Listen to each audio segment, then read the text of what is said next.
Hi there, welcome to the studio. I'm here with Dona Zimmerman, who is the originator of Webster's wonderful art to wear yarn shop in Ashland, Oregon.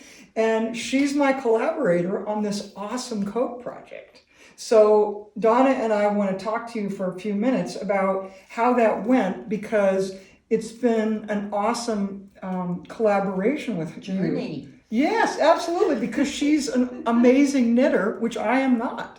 So the conversation with Dona about, I asked her initially if she would make pieces for me for the coat.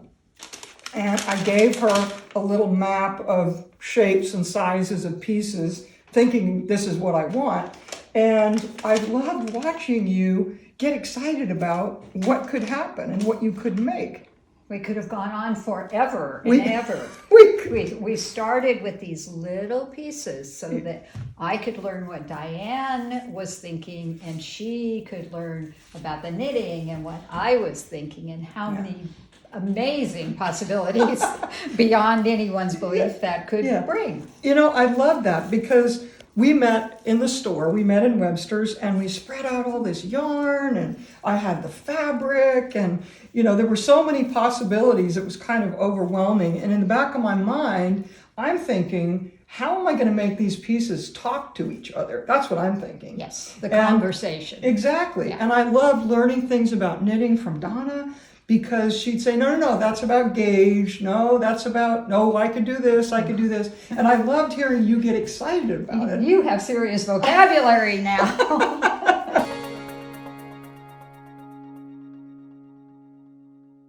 Let's look at the coat now. Yeah. So one of the things that I really encourage you to do is, when you start, whether you're surface design painting, whether you're adding, you're doing something like this where you're kind of launching into a new direction, like adding the knit to the woven. This is a cashmere, it's a beautiful piece of fabric. Start with a small piece. This is kind of like buttonholes. You don't make the first one here because it's going to be the ugliest one you ever make. I start on the sleeves or on the back to kind of bring myself up to speed in conversation with the materials. Mm-hmm. So I feel like that is a really good tried and true method. So I started on the sleeves, and I made one, and I was very aware of what is it going to take to make these pieces talk to this without looking like a bunch of potholders sewn on, which I also would like, but this had a different vibe. And then, which of the yarns that we found in Dona's stash and at the store would really, work for accent pieces. So doing the sleeves, you can see both sleeves have some wool fabric. This was the second sleeve actually. And just figuring out how to knit, how to place the knit and then stitch off the knit.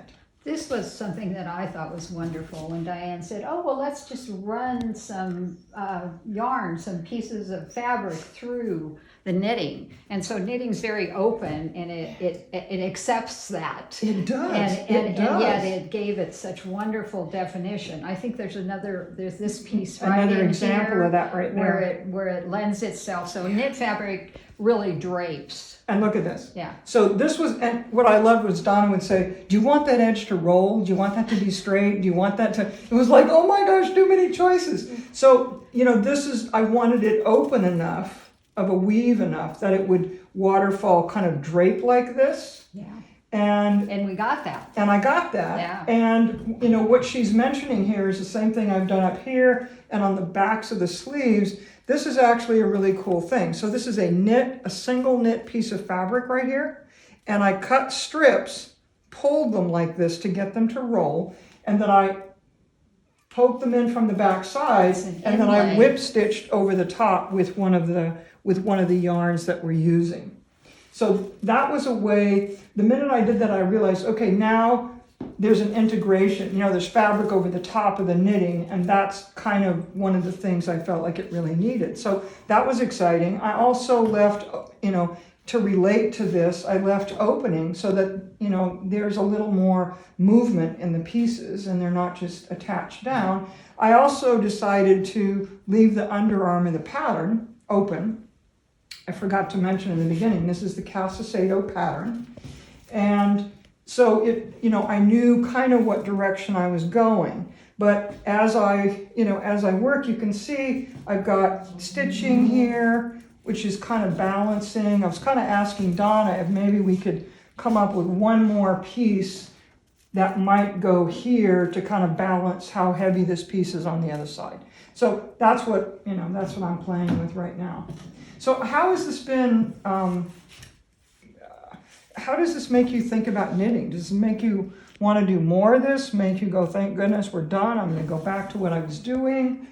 Well, it played right into, in the beginning, I was like, oh, pieces of knitting combined with other medium, and what would that look like? Yeah. So when you approached me and said, oh, can we do this? Of course, it was like perfect. It was the very perfect thing.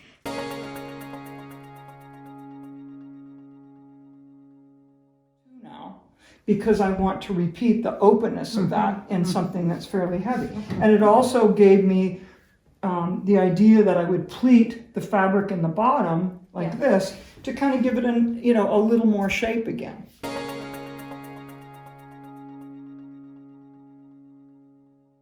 I'm wondering what this fabric is that you used Yeah, for lining here. this is some Bemberg lining, and you can see I've still got the pockets to tack on the back.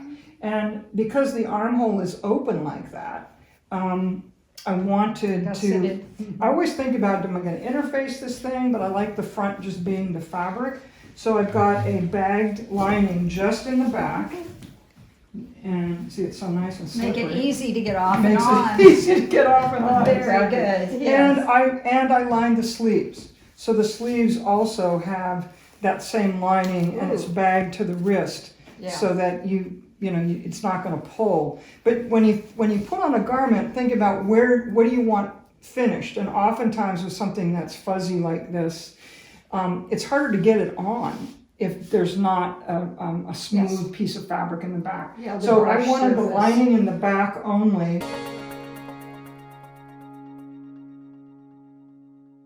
So this is holding the pocket. Subtle, but perfect. This is held because I did a hand stitch that you can't really see. And now I'm thinking like, okay, I held the pocket on the top. This pocket is wonderful. Right. So the pockets are perfect.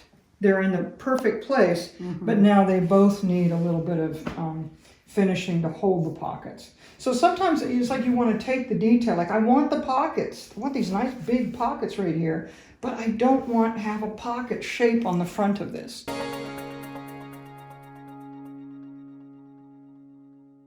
With the pattern it kind of needed something. And sometimes, when you're cooking or making, you kind of want to sit with what's happening and look at it and see if it's working. And I found that I really needed something else to kind of give some definition, and this piece was perfect. And I don't know if you can tell by the video, but one of the things I did here is kind of notice that I played with an edge in two different ways, rolling over the edge and rolling behind the edge with a smaller piece. So oftentimes this little chunk I play with as a test or a sample is something I can put up and go, oh yeah, I definitely want the bigger piece down the front, and oh, look what it would look like if it was just a thin piece down the front. Yes. And then mostly, on the back. So this is my version of the test pieces that Donna the swatches, would make. yes. The swatches. Well, what's going on here, Diane? This little thing that's pinned on here. Yeah, so you can see we're like 95% there. And I want to use this beautiful shawl pin that I got at Webster's. And I just love this. And it works like that. And I mean, look at this with this. I mean, isn't this just the perfect thing? I thought I was going to do buttons. I have buttons, but as this has evolved, I really like this. So what this is going to have to do is it's going to have to come over, and I'm looking at placement right now. It's going to have to, it's going to have to come over, and then this piece will go. I don't want to poke a hole in the coat. No, the knit fabric lends itself to this. It does. It totally does. It's the perfect thing, again, because of that openness that it has. Yeah. So right now, when I put it on, I'm kind of playing with what would happen if where am I going to place this little tab, which won't be that obvious and that stand out, but that will give me something to hold this little, it's like the toggle with the piece going through. You can see more about the coat and the other garments that were made using the Cacicedo in my journal post. So I hope you've gotten some ideas from this, and you and a friend will get together and do an awesome collaborative project. Yes.